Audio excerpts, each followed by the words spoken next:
Hello, today I'm going to show you how to relearn your automatic open and close function of your Volkswagen Polo 4 MK4 993.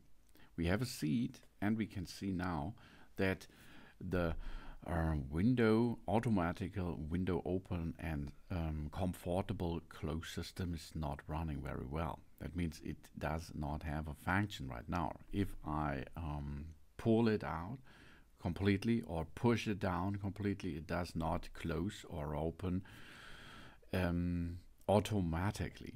In this case, that happens after you disconnected your battery for some fixing stuff on your car.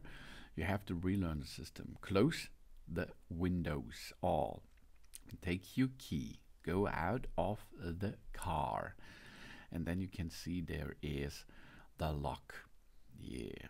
Insert the key and close the car and let it there for 3 seconds. Hold it. Now it is making a setup and it clears all settings. After this process, you can open your car by using the key, and the automatic close and open function will be enabled again.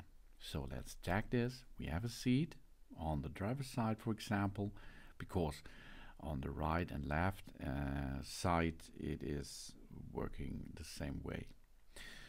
You have to relearn your key on the driver's side, and then you can see now it works to make a comfortable open and closing system here. Oh yeah, job's done. That's really easy, isn't it? Let's have a look at the passenger side. Stop, and now we're going to close them with the comfort way. Here we are, job's done. Thanks for watching. Please subscribe me, give me positive feedback, and I hope to see you again on my channel. See you soon.